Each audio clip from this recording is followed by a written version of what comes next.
व्यक्त करणारे. तसंच ज्ञान मिळवल्यानंतर फक्त शिक्षण घेतलं, उच्च विद्याभूषित झालं म्हणजे माणूस घडत नाही, तर त्या ज्ञानाबरोबर त्याच्यामध्ये माणुसकी आणि संस्कार झालं तर खऱ्या अर्थानं माणूस सुशिक्षित व सुसंस्कृत होतं. याच्याबद्दल आपल्या प्रशासनातील काही मुली मार्गदर्शन करणार आहेत, ते तुम्ही फक्त शांत चित्तानं ऐकावं. पहिली विद्यार्थिनी येते इयत्ता 6वीची आराध्या राहुल चोरगे. जाधवांची कन्या, भोसलेंची सून, शिवरायांची माता, भाग्य कोणते त्याचे, शिवरायांची माता, भाग्य कोणते त्याचे. नमस्कार, मी आराध्या राहुल चोरगे, इयत्ता 6वी मध्ये शिकत आहे. हिंदवी स्वराज्याची पताका नभ्याभिमानाने डोलते, हिंदवी स्वराज्याची पताका नभ्याभिमानाने डोलते. ऐका लक्ष देऊन मी जिजाऊ बोलते, ऐका लक्ष देऊन मी जिजाऊ बोलते. स्वराज्य जननी राजमाता महासाहेब जिजाऊ यांच्या कार्याबद्दल माहिती नाही असा एकही माणूस सापडला नाही ज्यांनी स्वराज्याचे स्वप्न बघितले आणि ते फक्त बघितलेच नाही तर ते पूर्ण सुद्धा केले. आई ही जगातील सर्वात महान योद्धा आहे. आई म्हणजे प्रेम, आपुलकी, त्याग, जिद्द, संयम आणि समर्पण या सर्व गुणांचा सुंदर संगम म्हणजे राजमाता जिजाऊ. जिजाऊंचा जन्म 12 जानेवारी 1598 रोजी बुलढाणा जिल्ह्यातील सिंदखेड या गावी म्हाळसारांच्या पोटी झाला. त्या काळात मुस्लिम धर्मातील लोक अनेक महाराष्ट्रात धुमाकूळ घालून जनतेला लुटत होत्या. त्या विरुद्ध शब्द काढायची कोणाची हिंमत होत नव्हती. अशा विकास परिस्थितीतही जिजाऊंनी स्वराज्य निर्मितीचे स्वप्न पाहिले आणि तो दिवस उजाडला. 19 फेब्रुवारी 1630 रोजी जिजाऊंच्या पोटी शिवरायांचा जन्म झाला. शेवटी मी एवढेच म्हणेन की वाघाची आई बनायला काळीच पण वाघिणीचेच लागते, वाघाची आई बनायला काळीच पण वाघिणीचेच लागते. म्हणून तर राजमाता जिजाऊ तुमच्या चरणापुढे मान आमची सदैव झुकते, मान आमची सदैव झुकते. धन्यवाद. तुम्ही शांतपणे ऐकून घ्यावे अशी माझी विनंती. मुद्रा माझा माता जिजाऊना, मुद्रा माझा माता जिजाऊना, घडविली त्यांनी शूर शुभाना, घडविली त्यांनी शूर शुभाना. साक्षात होत्या त्या आई भवानी, साक्षात होत्या त्या आई भवानी.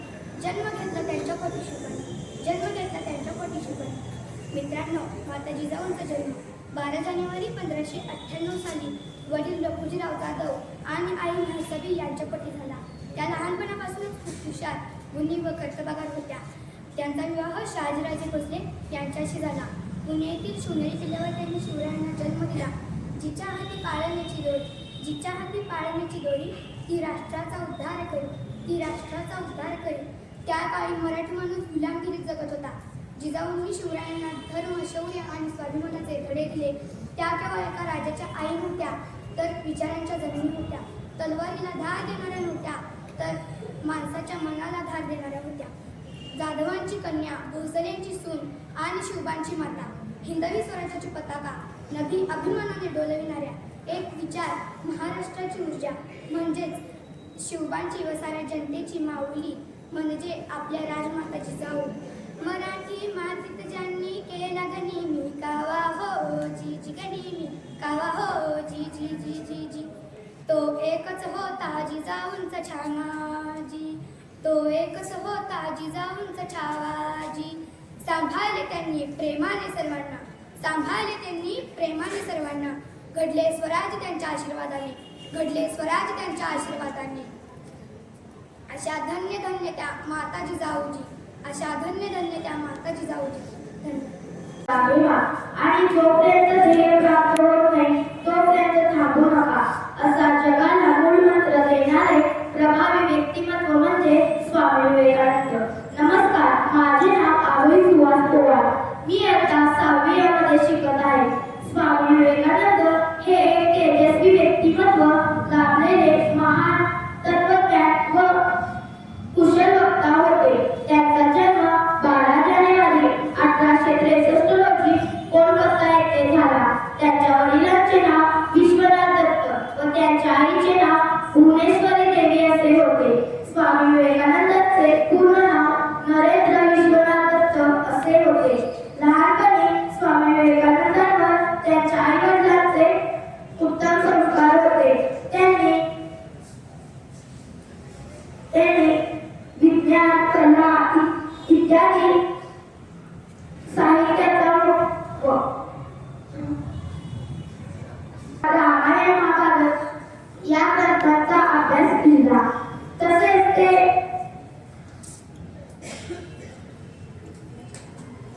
खेळ व शारीरिक व्यायामातही कुशल होते. धन्यवाद. आज मी एक पुस्तक भगवत सादर करणार आहे. उन्हाळा अल्पावसा, उन्हाळा अल्पावसा, स्वराज्याचा गारवा, जिजाऊच्या जीवावर नाही कुणाची पर्वा, जिजाऊच्या जीवावर नाही कुणाची पर्वा, आम्ही जिजाऊच्या मुली जशा कलवरीच्या वाण्या, आम्ही जिजाऊच्या मुली जशा कलवरीच्या वाण्या, होईल तुझी सरी शुभा फुल झुलून शहाण्या, होईल तुझी सरी शुभा फुल झुलून शहाण्या, आम्ही जिजाऊच्या मुली मीरा परिसती खट, आम्ही जिजाऊच्या मुली मीरा परिसती खट, आम्ही जिजाऊच्या मुली. उन्हाळा अल्पावसा, स्वराज्याचा गारवा, उन्हाळा अल्पावसा, स्वराज्याचा गारवा, जिजाऊच्या जीवावर नाही कोणाची पर्वा, जिजाऊच्या जीवावर नाही कोणाची पर्वा, आम्ही जिजाऊच्या मुली, आम्ही जिजाऊच्या मुली.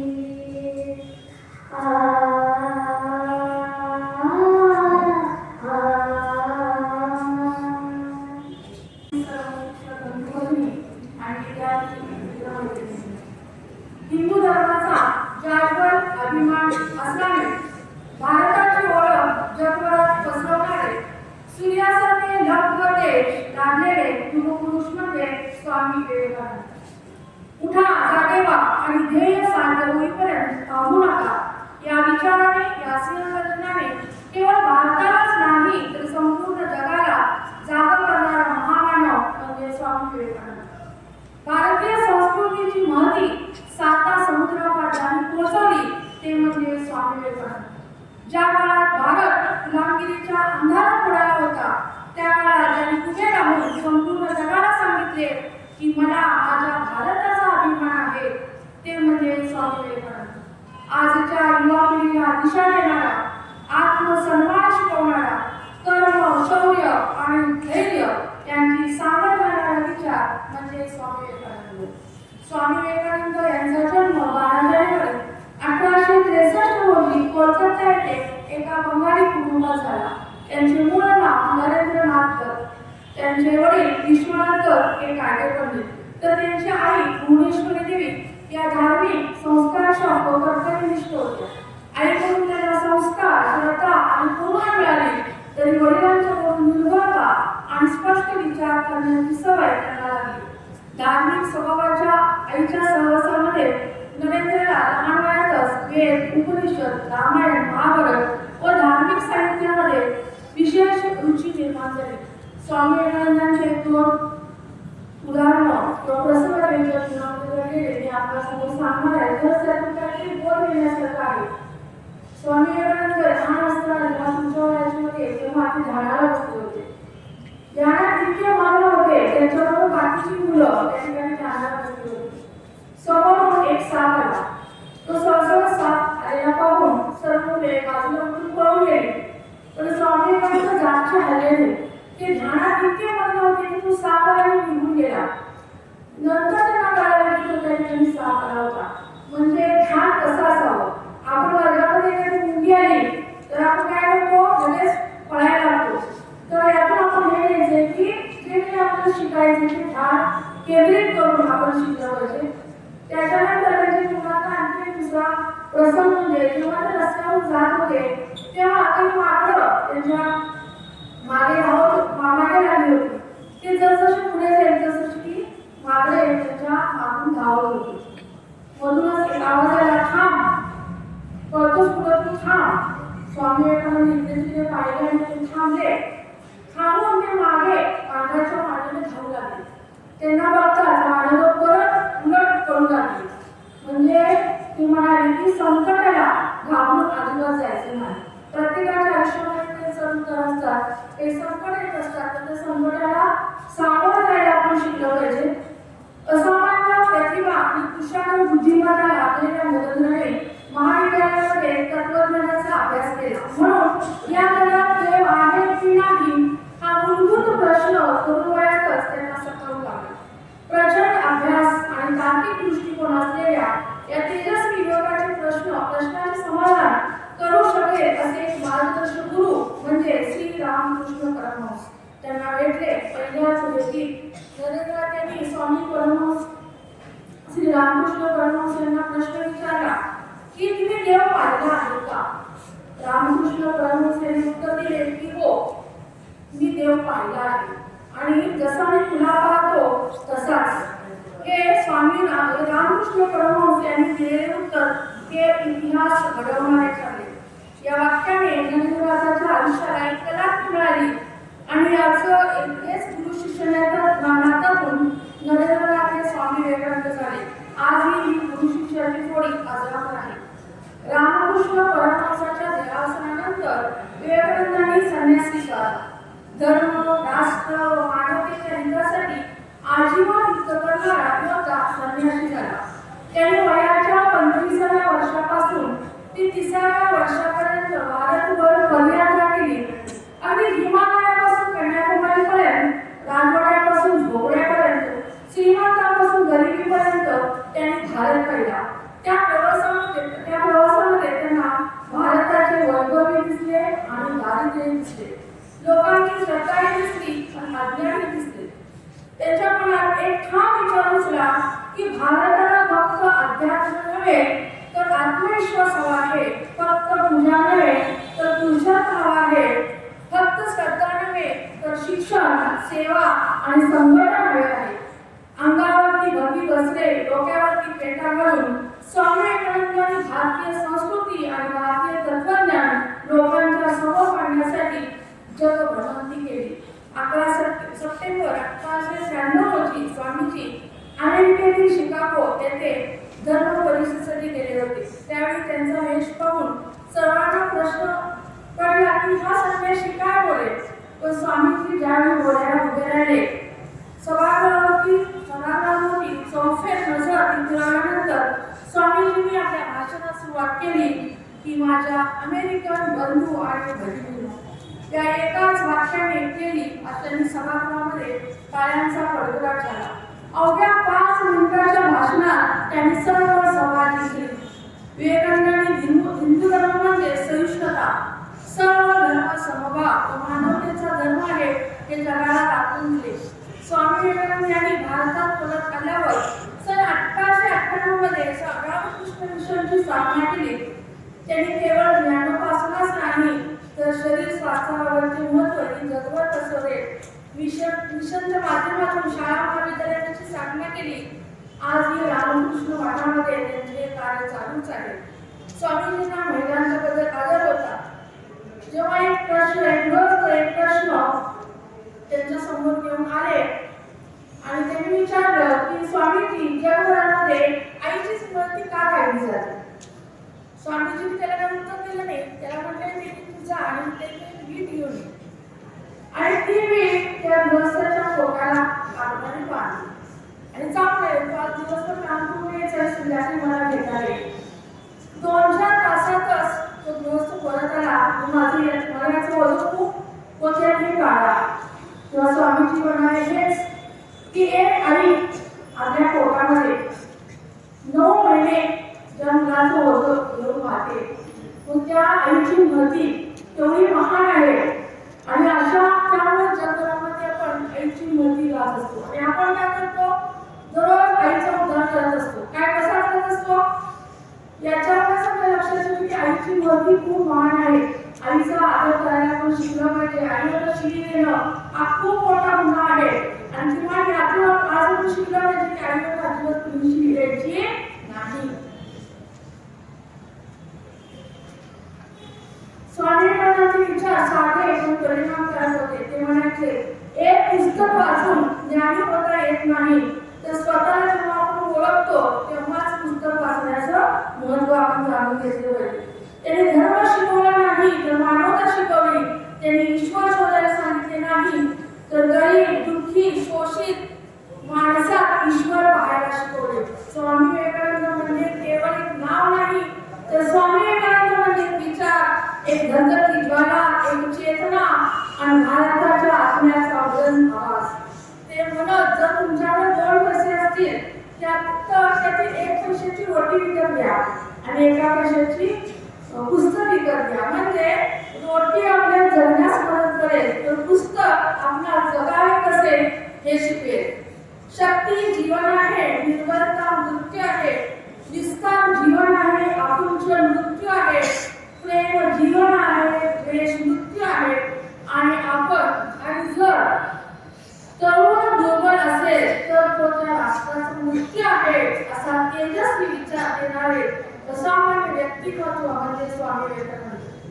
स्वामी विवेकानंदांची तरुणांच्याकडून खूप अपेक्षा होत्या. ते म्हणायचे, भारत देश जर पुन्हा एकदा विश्वगुरु होईल, पण त्यासाठी गरज आहे की लोखंडी स्नायू आणि पोलादी मज्जासंस्था असलेल्या तरुणांची. जिजाऊ आणि विवेकानंद हे दोघे जरी वेगळ्या काळामध्ये जन्मले असले तरी त्यांचे ध्येय मात्र एकच होते आणि ते म्हणजे भारत घडवण्याचे. जिजाऊंनी तलवारीच्या आडेवर स्वराज्य घडवलं आणि विवेकानंदांनी विचाराच्या तेजावर भारताचं भविष्य घडवलं. स्वामी विवेकानंदांचे आयुष्य फार मोठे होते. अगदी अवघ्या 39 वर्षाचे आयुष्य. अखेर 4 जुलै 1902 रोजी पेडू येथे त्यांनी समाधी घेतली. पण त्यांनी दिलेले विचार मात्र आजही अजरामर आहेत. सन 1985 पासून भारत सरकारनं त्यांचा जन्मदिवस हा 12 जानेवारी हा दिवस राष्ट्रीय युवा दिवस म्हणून साजरा करण्यात येतो. चला तर मग त्यांच्या जयंतीनिमित्त आपण संकल्प करूया, स्वतःवर विश्वास ठेवण्याचा, समाजासाठी काहीतरी करण्याचा आणि भारताला प्रगतीच्या पथावर नेण्यासाठी प्रामाणिक प्रयत्न करण्याचा. जय हिंद.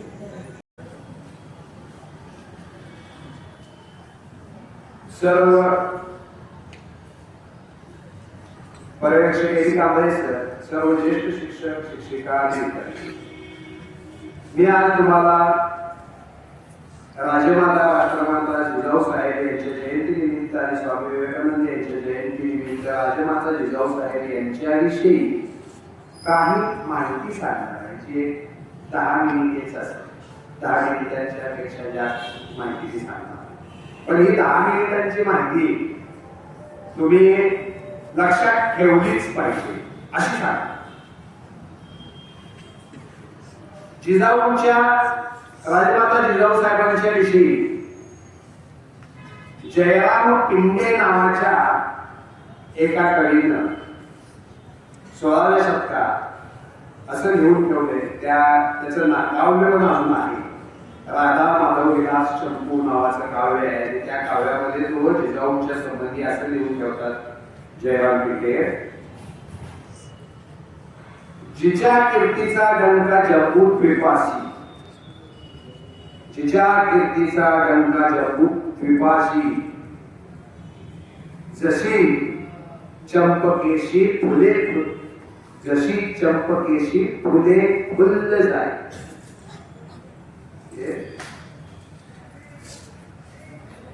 फुललेल्या झाडाचा मधुर सुवास जसा पसरतो तसा तिच्या जिजाऊ मातेच्या कीर्तीचा डंका जम्बूद्वीपापर्यंत पसरलेला आहे.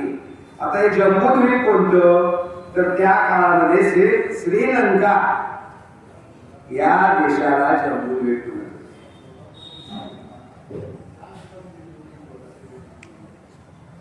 जिजाऊ मातेची कीर्ती तिथपर्यंत कशी पोहोचली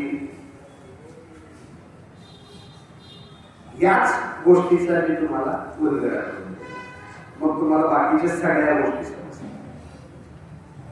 जिजाऊंचा आज जयंती जिजाऊ मासाहेब 12 जानेवारी 1598 जन्मदिवस. तुम्ही म्हणाल की इतकं कसं काय करेक्ट आहे. छत्रपतींच्या जन्मदिनाबाबत सुद्धा आपल्या इथं 2 शिवजयंती होतात. तर जिजाऊ साहेब ज्यांच्या पोटी जन्मल्या,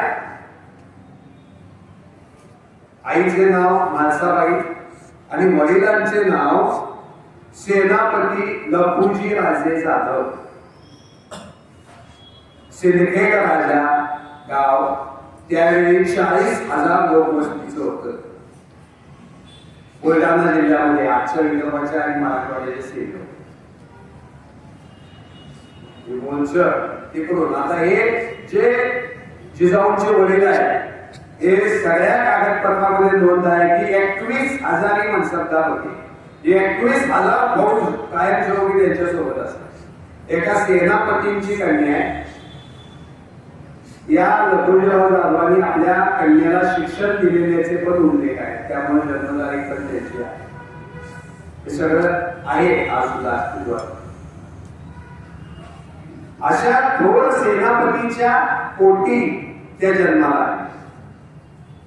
लखुजीराव जाधव हे त्या काळात काही काळ आदिलशाहीचे 21,000 मनसबदार होते, काही काळ निजामशाहीचे होते आणि त्यानंतर काही काळ मोंगलांचे 21,000 मनसबदार होते. ते स्वतंत्र राजासारखे वागायचे. म्हणजे ते जिकडं जातील तिकडं त्यांची जागीर. त्यांना कोणी जागीर द्यायचा वगैरे काय प्रश्न यायचा नाही. आणि त्यांचं पस्त एवढं प्रचंड होतं, मोठं होतं. अशा सेनापतीच्या पोटी जिजाऊंचा जन्म झाला. आणि जिजाऊंचे पती शहाजीराजे भोसले, जिजाऊंचा विवाह 1605 मध्ये शहाजीराजे भोसले यांच्याशी झाला. आणि हे शहाजीराजे भोसले म्हणजे छत्रपती शिवाजी महाराजांचे वडील यांच्याकडं स्वतःकडं कधी ते आदिलशाहीचे सेनापती असायचे तर कधी ते निजामशाही संपूर्ण त्यांच्या आधिपत्याखाली काम करायचे. आणि एकदा तर त्यांनी निजामशाहीच्या आधिपत्याखाली काम करत असताना, सेनापती म्हणून काम करत असताना मोंगल आणि आदिलशाह यांच्या संयुक्त फौजेचा एका ठिकाणी पराभव केला. हे मोगलांच्या आणि आदिलशाहीच्या दोन्ही फौजा मिळून निजामशाहीवर आल्या आणि निजामशाहीचं नेतृत्व त्यावेळी शहाजीराजे भोसले करत होते. त्यांनी त्या दोन्ही पातशाह्यांचा पराभव केला. ती लढाई गाजलेली आहे आपल्या इतिहासामध्ये. प्रत्येक ठिकाणी जर युट्यूबला गेला तर लगेच त्या लढाईची वार्ता सापडतात. मी एक आहे हे सांगितलं. तर या शहाजीराजांच्या पत्नी, आता आपण थोडं शिवाजीराजांच्याकडे आलो की मग या सगळ्या गोष्टींचा उलगडा व्हायला. ते शिवाजीराजांचे आजोबा सेनापती, शिवाजीराजांचे वडील सेनापती. आणि म्हणून शिवाजीराजांना जे घडवलं ते फक्त राजमाता जिजाऊ साहेब आणि शहाजीराजे भोसले यांनी. कारण सेनापती पदापर्यंत त्यांच्या घराण्यात राजकीय पार्श्वभूमी त्यावेळेची दरवई पण होत. आता फक्त पुढचाच भाग शिल्लक होता. तो राजमाता जिजाऊंनी छत्रपती शिवाजी महाराजांना सिंहासनावर बसवेपर्यंत त्या जिवंत होत्या. सिंहासनावर आपला पुत्र बसला हे बघून त्यानंतर 12 दिवसांनी त्यांनी डोळे घेतले. इसवी सन 1674. म्हणजे शिवाजी महाराजांचा जो वारसा होता तो एवढा प्रचंड होता. आणि हे सगळं घडलं कशातून? कारण लखुजी राजे जाधव ज्यावेळी निजामशाहीच्या दरबारामध्ये होते त्यावेळी ते निजामशाहीचे सरदार होते 21,000. आणि त्यानंतर त्यांनी निजामशाही सोडली आणि ते मोगलांच्याकडे गेले. आणि शहाजहान बादशाहनं त्यांचे जे काही हे आहे निजामशाही ताब्यात घेतली आणि निजामशाहाच्या दरबारात आपला प्रतिनिधी म्हणून राजे लखुजीराव जाधवांना बसवलं. आता तिथल्या बऱ्याच लोकांना हे आवडलं निजामशाहाच्या सरदारांना. कारण कालपर्यंत हे लखुजीराव जाधव आमच्या इथे मुजऱ्याला येत होते आणि आज ते आमच्याच दरबारात मोगलांचे प्रतिनिधी म्हणून हत्तीवरून येतात. हा भाग त्या निजामशाहाच्या याच्यामध्ये होता. आणि त्यातून एकदा मुजऱ्याला गेलेले असताना लखुजीराव जाधवांची, त्यांच्या 2 मुलांची आणि एका पुतण्याची निजामानं भर दरबारात हत्या केली कपटाने. त्यातून एक भाऊ कसे बसे जे छावणीत होते ते तिथून निसटले आणि हा वृत्तांत सगळा नंतर शहाजीराजांना आणि जिजाऊ साहेबांना समजला. त्यांनी सुद्धा निजामशाही सोडली आणि त्यानंतर जो निर्धार पक्का झालाय की आता पातशाहींची चाकरी करायची नाही, आता जे करायचं ते स्वतंत्र राज्यच. आणि त्या हेतूने शहाजीराजे नंतर आदिलशाहकडे गेले. आदिलशाही पण त्यांना इथं ठेवलं नाही, कारण या सगळ्या परिसरातले सगळे किल्लेदार हे शहाजीराजांचे होते. म्हणजे मी नाशिक जवळच्या हरिहर नावाच्या एका किल्ल्यावर गेलो, त्याचा पण उल्लेख आहे की तो शहाजीराजांच्या अधिपत्याखाली होता. कोंढाणा शहाजीराजांच्या अधिपत्याखाली होता. म्हणजे नाशिकच्या पण पूर्वेला जे काही किल्ले आहेत तेथून ते या पश्चिम घाटापर्यंत सगळे किल्ले, रायरीपर्यंत, रायरी सोडला तर याच्यापर्यंत सगळा भाग हा सगळा शहाजीराजांच्या अधिपत्याखाली होता आणि प्रत्येक किल्लेदार शहाजीराजांचा ऐकायचा. आणि म्हणूनच ज्यावेळी शहाजीराजे निजामाला सोडून गेले त्यावेळी जिजाऊंना शिवनेरी किल्ल्यावर त्यांनी ठेवलं आणि शिवनेरी किल्ल्याचे सरदार जे होते ते त्यांच्या अतिशय विश्वासात होते. आणि तिथं मग छत्रपती शिवाजी महाराजांचा जन्म झाला. नंतर त्या किल्लेदारांना त्यांनी विश्वासराव असा किताब दिला आणि त्यांची कन्या आपल्या थोरल्या मुलांसाठी म्हणजे संभाजीराजांसाठी करून घेतली. आणि स्वतंत्र दक्षिणेत बंगळूर नावाचं अतिशय संपन्न असं स्वतःचं राज्य स्थापन केलं. बंगळूरमध्ये राज्य करत असताना त्यांच्या पदरी अनेक विद्वान होते. अनेक विद्वानांची त्यांनी नेमणूक छत्रपती शिवाजी महाराजांच्या शिक्षणासाठी केलेली होती असे लेखी पुरावे सगळे आहेत. शिवाजी महाराजांना इथं कुणी शिकवलं तिथं कुणी शिकवलं हा विषयच नाही आहे. 12 वर्षापर्यंत शिवाजी महाराजांना जिजाऊ साहेब आणि शहाजीराजे भोसले आणि त्यांच्या पदवीचे अनेक विद्वान म्हणजे स्वतः शहाजीराजे संस्कृत शिकले होते, ते संस्कृतात कोडी घालायचे असे त्यांचे उल्लेख आहेत. सगळ्यांनी समकालीन उल्लेख आहेत, त्यावेळेच्या लेखकांनी लिहून ठेवलेले उल्लेख आहेत. त्यामुळे छत्रपतींचे गुरु कोण? छत्रपतींचे गुरु राजमाता जिजाऊ साहेब आणि वडील शहाजीराजे भोसले. कारण 12व्या वर्षापर्यंत त्यांनीच त्यांना शिकवले आणि जवळपास 20 ते 25 शिक्षकांची स्वतंत्र नोंद आहे त्याच्यामध्ये की हे 20 ते 25 शिक्षक शिवाजी महाराजांना वेगवेगळे विषय शिकवण्यासाठी तैनात केलेले होते. आणि बंगळूर हे राजधानीचं शहर, तिथं शहाजीराजे राजांच्या सारखे राहायचे. राजा शहाजी म्हणायचे त्यांना. प्रचंड हा किताब दिला होता आदिलशाहाने. प्रचंड म्हणजे मुलासारखा, त्यांना मुजरा करायला पण लागायचा. एवढ्या मोठ्या सेनापतीचा पुत्र आणि एका सेनापतीचा नातू आणि यांच्यावर जे संस्कार छत्रपती शिवाजी महाराजांच्यावर निधवले ते राजमाता जिजाऊ साहेबांनी. आणि मग अशा परिस्थितीत त्यांची पुण्याकडे त्यांनी आल्या, त्या स्वतः आल्या. त्यांनी तिथला एक वाडा घेतला. आपली पुणे सोपे इंदापुरी जागीर जी आहे ती जागीर सांभाळली आणि तिथून आजूबाजूचा प्रदेश त्यांनी ताब्यात घेतला. कारण त्यांच्या भोवतीचे विश्वासू सरदार जे होते ते सगळे शहाजीराजेंनी दिलेले. अर्थसहाय्य शब्द शहाजीराजे. त्यामुळे छत्रपती शिवाजी महाराजांचे जे स्वराज्य आहे त्याच्या पाठीमागं आज ज्यावेळी हा इतिहास घरासमोर येतोय त्यावेळी शहाजीराजांचा उल्लेख, स्वराज्य संकल्पक आणि राष्ट्रमाता राजमाता जिजाऊंचा उल्लेख स्वराज्य निर्मिती करणाऱ्या असा आहे. आणि हे सगळं त्यांनी शिवाजी महाराजांच्याकडून करून वेळोवेळी अतिशय कठीण प्रसंगात त्यांनी अतिशय चतुराईनं प्रत्येक प्रसंगावर मात केली. विशेष करून पन्हाळ्याच्या वेळामध्ये शिवाजी महाराज अडकलेले असताना किंवा आग्रा दरबारामध्ये शिवाजी महाराज कैद झालेले असताना संपूर्ण स्वराज्याचा कारभार जिजाऊ साहेबांच्या आदेशानुसार आणि त्याच्याही अगोदर एकदा शहाजीराजांना आदिलशहानं कप्तानं कैद केलं. त्यावेळी सुद्धा अतिशय चतुराईनं मोगलांचे मनसबदार आहोत असे सांगून मोगलांच्याकडून दबाव आणून शहाजीराजांची सुटका करून दिली. अशा अनेक गोष्टी आपल्याला जिजाऊच्या शरीरामध्ये पाहायला मिळतात आणि म्हणून जिजाऊ या खऱ्या छत्रपतींचं जीवन घडवणाऱ्या आणि खरं स्वराज्य आकाराला आणणाऱ्या छत्रपती शिवाजी महाराज इतके मातृप्रेमी कसे, इतके सच्चिल कसे, त्यांच्या आयुष्यावर एकही काळ नाही. हे सगळं श्रेय जे आहे ते राजमाता राष्ट्रमाता जिजाऊ साहेबांचं आहे.